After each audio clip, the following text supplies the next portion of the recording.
Hello everyone, welcome to Dynamic Study. I am Jyoti Bhutwar. Today we are discuss previous year question series on the topic of normalization. This is our first class on normalization. So let's move to the question. First question, consider a schema R, A, B, C, D and functional dependencies A to B and C to D.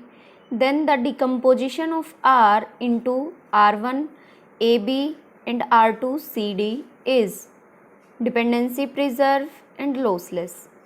यानी कि इस question में हमें find करना है कि हमारा functional dependency जो हमारा रिलेशन है वो डिपेंडेंसी प्रिजर्व है या नहीं, और लॉसलेस डिपेंडेंसी प्रिजर्व है या नहीं, और साथ में लॉसलेस है या लॉसी है।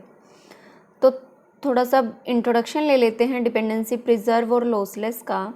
How to find decomposition is lossy और लॉसलेस यूजिंग फंक्शनल डिपेंडेंसी, कि हमारा डिकम्पोजिशन जो है वो लॉसी है या लॉसलेस है।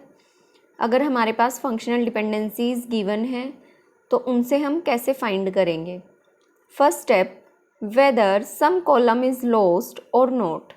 सबसे पहले हमें चेक करना है कि जो हमारे डिकम्पोजिशन है उनमें हमारे सारे कॉलम्स प्रेजेंट हैं या नहीं। If there is no common attribute, और अगर वहाँ पे कोई कॉमन एट्रीब्यूट नहीं है, if this is a case then decomposition is lossy.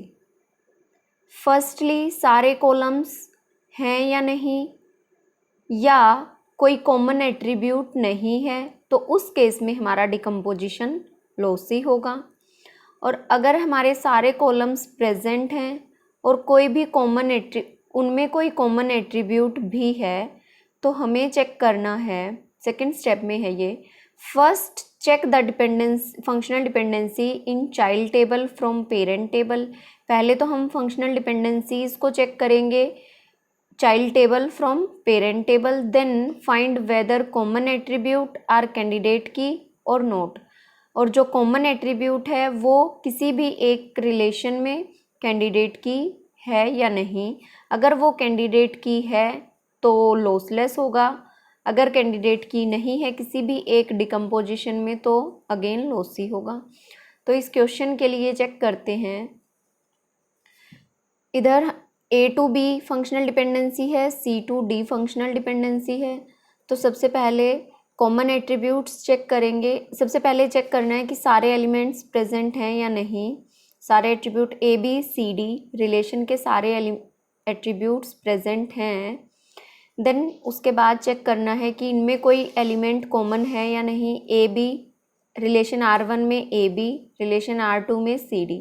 तो यहाँ पे कोई भी कॉमन एट्रीब्यूट नहीं है, तो जो हमारा डिकम्पोजिशन है वो लॉसलेस नहीं होगा, वो क्या होगा, लॉसी। तो जो ऑप्शन C और D है उसमें हमारे पास गिवन है लॉसलेस नहीं है। ऑप्शन A और B में लॉसलेस गिवन है तो ये तो हमारे कैंसिल हो गए। अब C और D में हमें चेक करना है, एक में डिपेंडेंसी प्रिजर्व गिवन है, दूसरे में डिपेंडेंसी प्रिजर्व नहीं है। तो डिपेंडेंसी प्रिजर्व को कैसे चेक करते हैं। डिपेंडेंसी प्रिजर्व होता क्या है, जो हमारा पेरेंट टेबल है अगर हम उसको डिकम्पोज करते हैं डिफरेंट चाइल्ड टेबल में, तो उसके बाद अगर हम उन चाइल्ड टेबल्स का यूनियन करें तो हमें फिर से हमारी पेरेंट टेबल फाइंड होनी चाहिए। तो कैसे फाइंड करेंगे कि हमारा डिकम्पोजिशन जो है वो डिपेंडेंसी प्रिजर्व है या नहीं। Step 1, identify the functional dependency in every child table using the closure of parent table. सबसे पहले हमें फंक्शनल डिपेंडेंसीज आइडेंटिफाई करनी है एवरी चाइल्ड टेबल के अंदर, और क्लोजर यूज़ करना है पेरेंट टेबल का।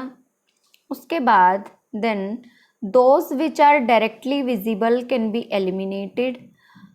जो चाइल्ड टेबल में फंक्शनल डिपेंडेंसीज हमें फाइंड हुई हैं, आइडेंटिफाई हुई हैं, उनको यूज़ करके हमें पेरेंट टेबल की फंक्शनल डिपेंडेंसीज को एलिमिनेट करना है जो हमें डायरेक्टली विजिबल होती हैं।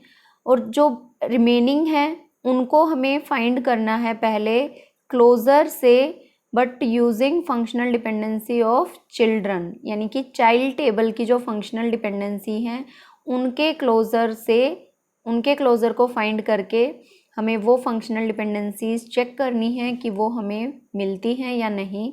अगर हमारी सारी फंक्शनल डिपेंडेंसी पेरेंट टेबल की एलिमिनेट हो जाती हैं with the help of child table, तो हमारा डिकम्पोजिशन डिपेंडेंसी प्रिजर्व होगा, otherwise not a dependency preserve. So check करते हैं क्वेश्चन में A to B C to D, तो फंक्शनल डिपेंडेंसी क्या है, ए टू बी और आर टू में C to D. First step में तो आइडेंटिफाई करना था और सेकंड स्टेप में हमें क्या करना है, जो हमें डायरेक्टली विजिबल होती हैं उन्हें एलिमिनेट करना है पेरेंट टेबल में, लेकिन यूज़ किसको करना है, चाइल्ड टेबल को। ये हमारे चाइल्ड टेबल हैं, ये हमारी पेरेंट टेबल की फंक्शनल डिपेंडेंसी है। तो ए टू बी हमें डायरेक्टली विजिबल है तो इसको हम एलिमिनेट कर देंगे। देन सी टू डी ये भी डायरेक्टली विजिबल है, इसको भी एलिमिनेट कर देंगे। और कोई हमारे पास यहाँ पे डिपेंडेंसी प्रिजर्व नहीं है, तो यानी कि हमारी सारी डिपेंडेंसी प्रिजर्व्स एलिमिनेट हो गई हैं पेरेंट टेबल की with the help of child table. So हमारा डिकम्पोजिशन क्या होगा, dependency preserve. So option C will be the correct answer for this question, dependency preserve but not lossless join. Move करते हैं next question पे। Which of the following is true, a relation in BCNF is always in 3NF। अगर कोई relation BCNF में है तो वो 3NF में होगा हमेशा। Yes, this statement is correct. जब भी हम functional dependency normal form find करते हैं तो अगर हमारा कोई रिलेशन 2NF में है तो उसके लिए फर्स्ट कंडीशन क्या होती है कि वो सबसे पहले 1NF में होना चाहिए। सेम एज अगर हम 3NF के लिए निकालते हैं तो वो सबसे पहले 2NF में होना चाहिए, उसके बाद हम 3NF को चेक करेंगे। और अगर वो BCNF के लिए फाइंड करते हैं तो वो उससे पहले 3NF में होगा रिलेशन, उसके बाद हम चेक करेंगे कि वो BCNF में है या नहीं। बट वाइसे वर्सा में नॉट ट्रू, अगर कोई रिलेशन 3NF में है तो वो BCNF में भी हो, this is not possible. So option B, a relation in 3NF is always in BCNF. This is false. BCNF and 3NF are same. BCNF और 3NF हैं वो same हैं. This is also wrong. A relation in BCNF is not in 3NF. This is also wrong. So here option A will be the correct answer for this question. The third normal form is based on the concept of, जो third normal form है वो किस concept पे base होती है, transitive dependency. For this question option B will be the correct. Third normal form की definition क्या है, a relation table R is said to be in 3NF if here two conditions are hold. First condition if it is in 2NF, सबसे पहले वो 2NF में होना चाहिए। then there must not exist any transitive dependency, कोई भी transitive dependency exist नहीं होनी चाहिए। transitive dependency means any non prime attribute find another non prime attribute, यानी कि नॉन प्राइम से नॉन प्राइम पे फंक्शनल डिपेंडेंसी नहीं होनी चाहिए। So this is the statement for third normal form. Move करते हैं नेक्स्ट क्वेश्चन पे। Which normal form is considered adequate for normal relational database design? So इसके लिए हमारी normal form है third normal form. Third normal form is sufficient because most of the 3NF third normal form tables are free of insertion, updation and deletion anomalies. 3NF always ensure functional dependencies preserving and lossless also. So here option D will be correct for this question. Next question, Armstrong proposed systematic approach to derive functional dependencies. Match the following with respect to functional dependency.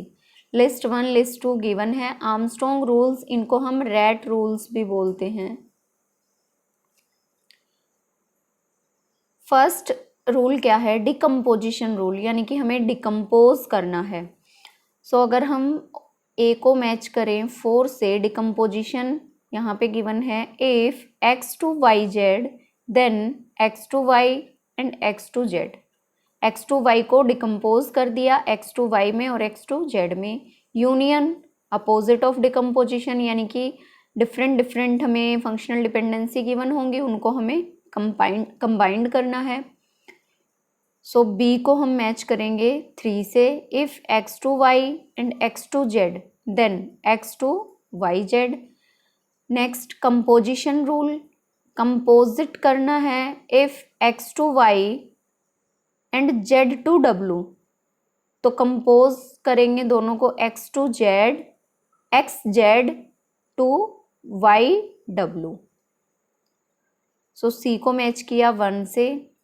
Fourth one, pseudo transitivity rule. Pseudo transitivity क्या है, if x to y and y w to z, x to y and y w to z, then x w to z, x w to z। So here A को match किया 4 से, B को match किया 3 से, सी को 1 से, D को 4 से। Hair option D will be the correct answer for this question. आज की वीडियो में इतना ही करते हैं। Thank you so much for watching this video को लाइक एंड शेयर करना ना भूलें। All the best for your future. अगर आपको कोई भी क्वेरी है तो आप कमेंट सेक्शन में कमेंट कर सकते हैं।